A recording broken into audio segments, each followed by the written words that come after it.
What if delaying Social Security until 70 costs you more money than claiming early? You've probably heard taking Social Security early can cost you hundreds of thousands of dollars over your lifetime. But what if the wait until 70 advice is wrong for your situation, no matter what the math says, some fancy analysis says? What if it's costing you more than money? What if it's costing you your ideal retirement? Today, I'm destroying the biggest myth in retirement planning, that waiting until 70 is always the smart move. I'm going to show you the 6 critical factors most advisors ignore and walk you through my proprietary S.E.C.U.R.E framework and give you the exact decision matrix to know when you should claim. In this episode, you'll learn 3 wealth decision principles that flip conventional Social Security wisdom on its head, plus a personalized action plan to make the right claiming decision for your situation, not some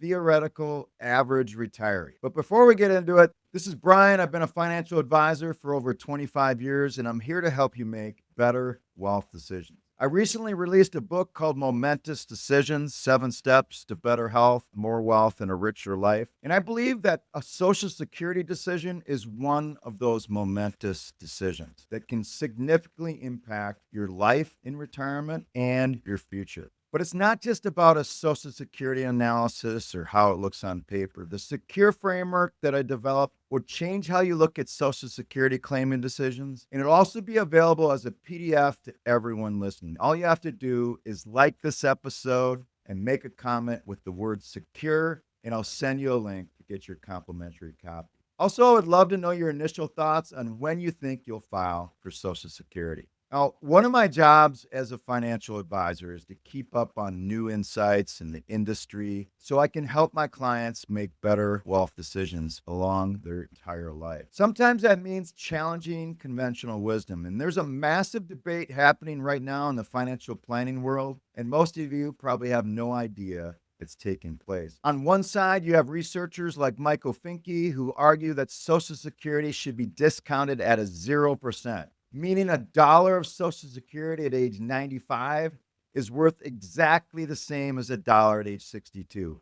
His reasoning: Social Security is guaranteed, inflation adjusted, and backed by the government. Therefore, it deserves no discount for time or risk. On the other side, you have practitioners like my friend Michael Kitces and researcher Derek Tharp who are saying, wait a minute, that makes no sense. Because here's the reality: when you delay Social Security, you're not putting money in some magical risk free account. You're spending down your investment portfolio faster and faster. And if your portfolio is invested in a typical 60-40 allocation, 60% in stocks, 40% in bonds, history shows that portfolio earns about 4.89% real returns after inflation. That's the opportunity cost. And that's what you're giving up on when you delay. But here's where Tharp's research gets kind of revolutionary. He says 45% isn't high enough because that only accounts for investment opportunity costs. It doesn't account for all the other risks you're taking when you delay. Now, I'm not going to bore you with the findings or his exact process in those reports, but if you'd like to read the research, there'll be a link in the description of this episode. But what those other risks are when you delay are factored into my Secure Decisions framework, which you'll learn about today and how to use it to make this very important decision on when to file for Social Security benefits. Here's a conversation I have at least once a week in my office. Brian, I should wait until 70 to claim Social Security, right? That's what Dave Ramsey says. That's what Sue Zorman says. Everyone says wait. And usually I say maybe, or maybe you should claim at 62. Tell me a little bit more about your situation. Most of the time they look at me like I just suggested they bird somebody.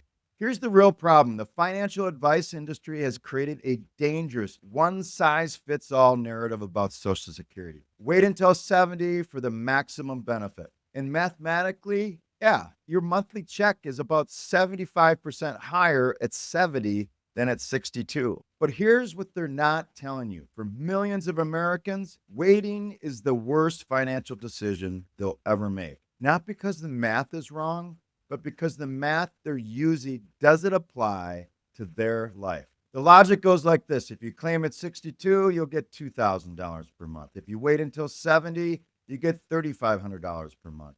Obviously, bigger is better, right? Wrong. That's not how wealth decisions work. The right question is what maximizes total lifetime wealth given my health, my portfolio, my spending needs, and my life expectancy. Now, in a few minutes, I'm going to introduce you to the secure decision frame. 6 factors that determine your optimal claiming age. But first, you need to understand the 3 lies the financial industry tells about Social Security that keep people making bad decisions. Because once you see through these lies, the right decision for your situation becomes just a little bit clearer. So, lie number 1, the break even lie. Every Social Security calculator shows the break even age, the age where waiting catches up to claiming early. They'll say something like if you claim at 62 versus 70, your break even age is 80. So if you live past 80, waiting wins. Now, it sounds super logical, except it's completely wrong for most people. And here's why the break even analysis ignores what you do with your money while you're waiting. If you claim at 62, you get 8 years of payments before the person waiting until 70 gets their first check. That's 192,000 in our earlier example. What if you invested that money, even conservatively? Let's say you earn 5% annually. By age 80, that early claimer hasn't just received more payments, they've built a portfolio worth 150 to 200,000. The break-even analysis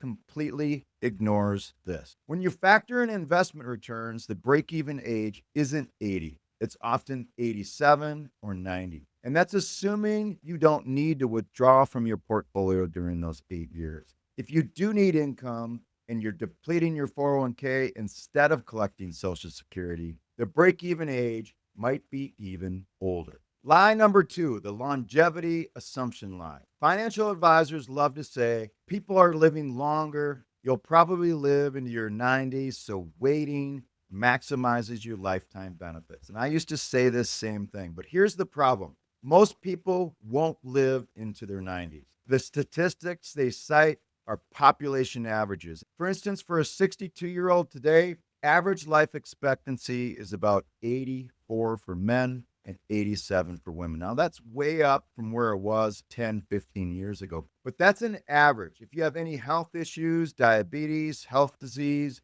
cancer history, or high blood pressure, your personal life expectancy might be 75 or 78. If you wait until 70 and die at 78, you collected 8 years of higher benefits. Meanwhile, the person who claimed at 62 collected 60 years of benefits.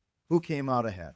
So here's what I tell clients. Look at your parents and grandparents. When did they die? Not from accidents, but from natural causes. If everyone in your family dies in their 70s, you're betting against family history by waiting until 70. Now, I know this is not a fun thing to think about, but have you thought about your family's longevity when you think about your financial planning?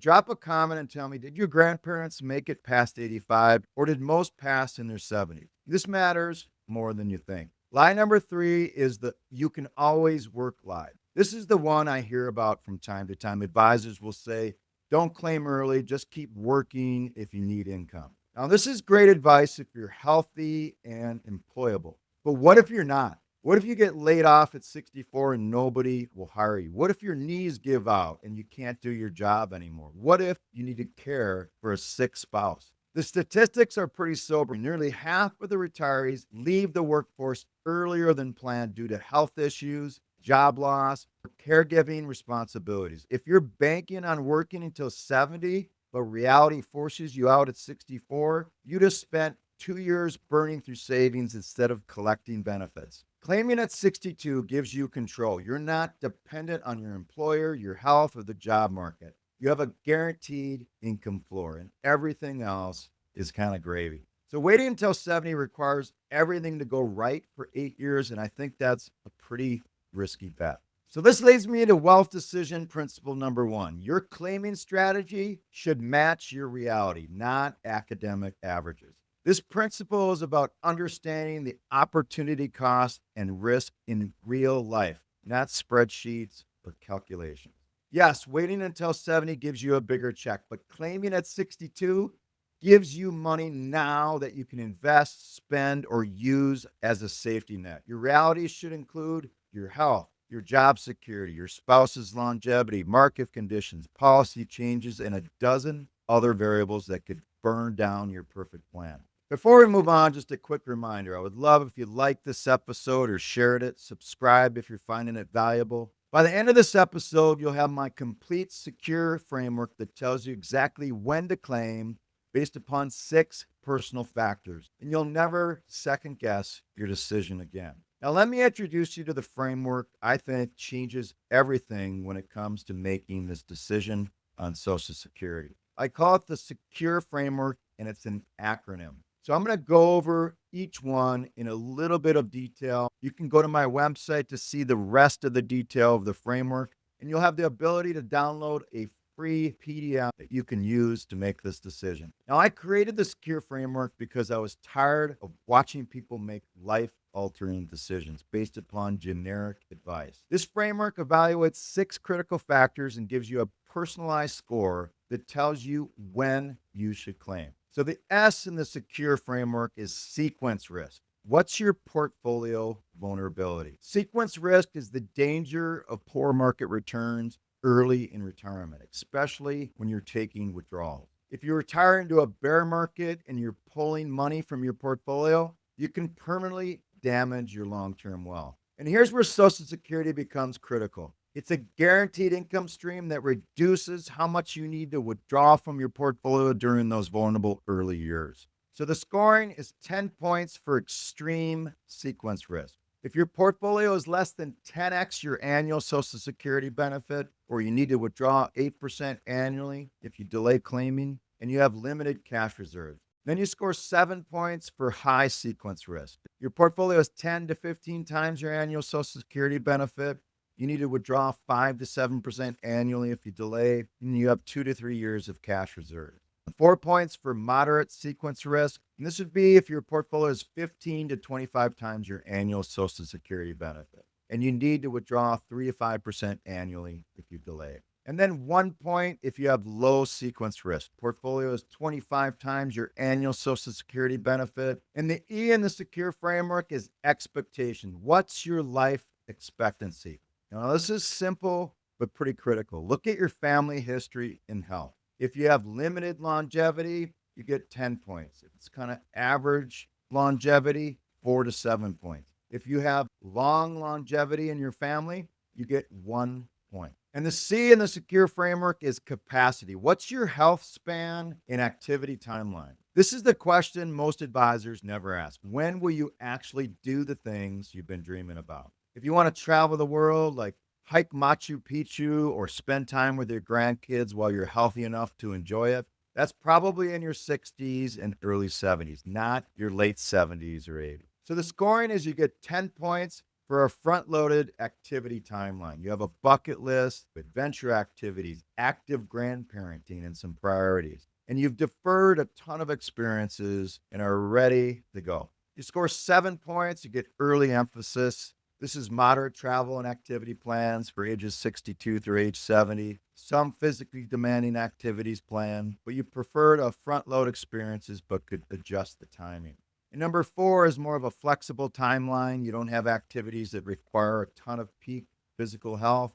You're comfortable spreading experiences across retirement. You know, money at 62 when you can climb mountains is worth more than extra money at 78 when you're maybe at a rocking chair. Let's hope it's not 78. Now, the next 3 factors are psychological. And honestly, I think they're the most important because a perfect financial decision that makes you miserable isn't actually perfect. We'll talk just a little bit more on that in a moment. So this leads me to wealth decision principle number 2. Optimize for life lived, not just life expectancy. This is where most financial planning goes wrong. Advisors optimize for maximum money at the end of your life, but that's not the goal. The goal is maximum life during your life. If waiting until 70 means you miss 8 years of experiences because you're afraid to spend your portfolio, you didn't win. You lost. If claiming at 62 gives you confidence to actually enjoy retirement, that's worth more than a bigger check at 80. Optimize for life lived,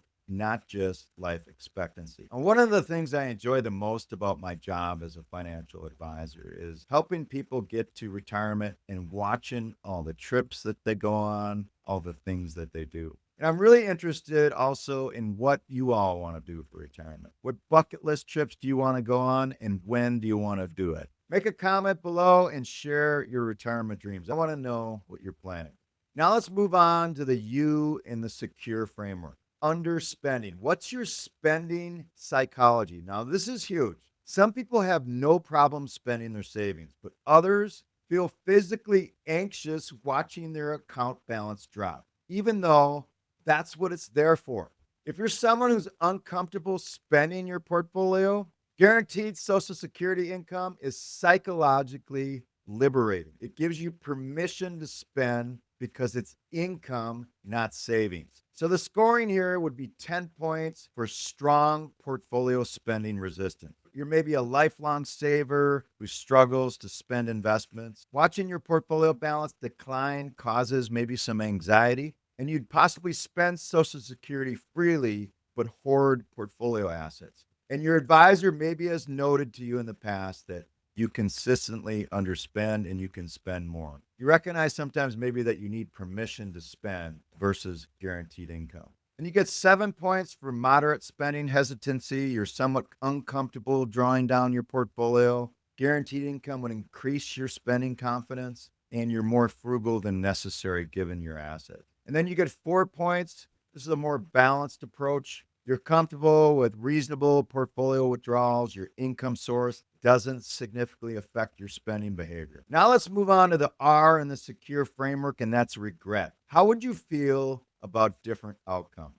This is the emotional risk tolerance question. Two scenarios. Scenario A, you claim at 62, enjoy the money, but live until 95. You left some lifetime income on the table. Scenario B, you wait until 70 for the maximum benefit, but die at 76. You sacrificed 8 years of income for nothing. Which scenario would you regret more? 10 points for early death regret dominance. The thought of dying at 72 without having claim causes maybe some anxiety. And you get 7 points if you feel some regret dying before break even, 4 points if you feel a mild regret in either scenario, and 1 point if you'd have longevity regret. Living to 95 with a smaller benefit would maybe bother you. Now, this is really probably the toughest one to score in the secure framework. But have you ever thought about the regret that you may have in this filing decision with Social Security? Now, let's move on to the E in the secure framework,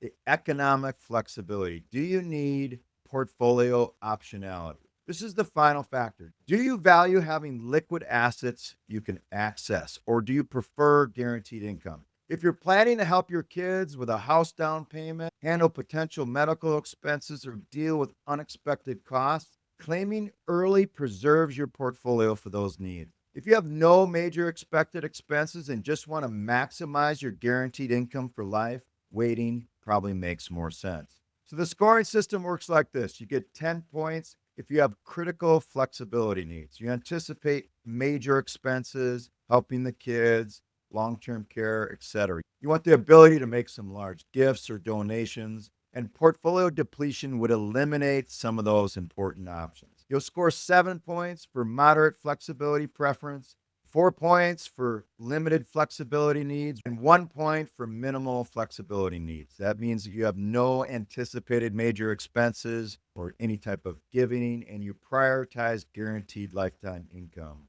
over optionality. Now, you can go to the description in this podcast to get the entire framework, and this will also go into each one in a little more depth and give you examples. All right, so this is a lot of information. You learned all 6 factors. In just a moment, I'm going to show you exactly how to score yourself and what your total score means for your claiming decision. But first, let me talk about the biggest surprise in this framework. When I run clients through the secure framework, about 60% of them score in the claim early or full retirement age range. Only about 20% should actually wait until 70. Now, that's the opposite of what the financial industry preaches, but it makes sense when you consider real world factors like health and psychology and life goals, not just pure mathematics on a spreadsheet. Now, the question isn't what should everyone do? It's what should you do? So this leads me to wealth decision principle number 3.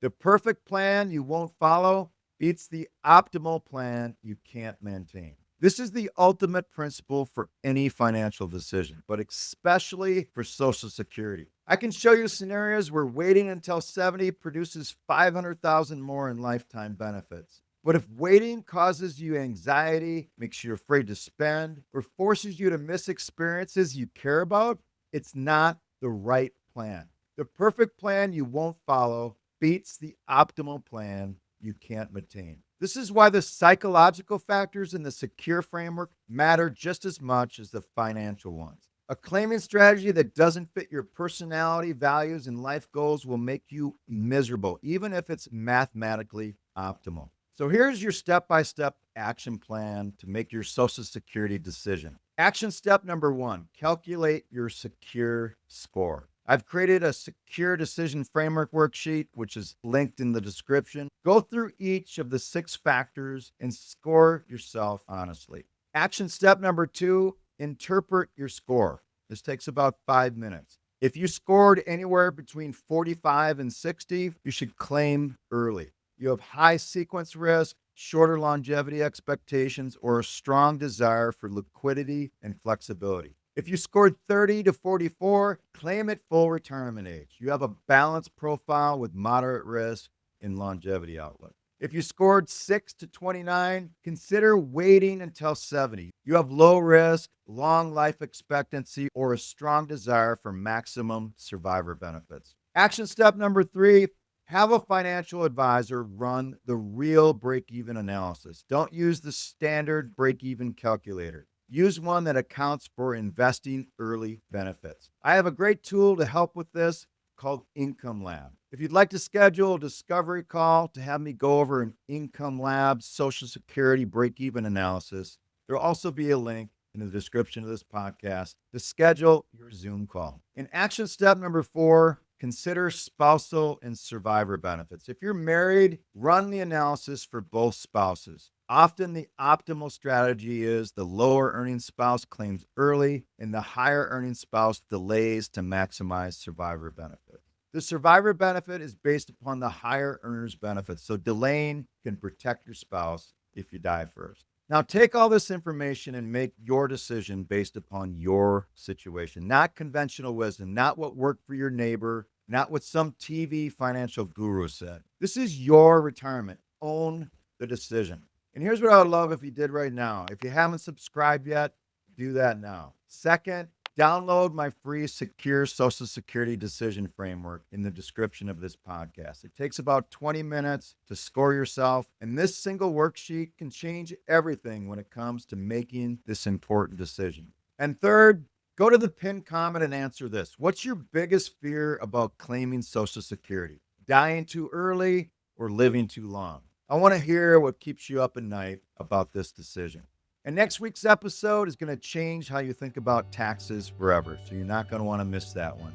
Until then, make the Social Security decision that's right for your life, not someone else's spreadsheet. This is Brian, the Wealth Decisions Guy, and I hope to see you next week.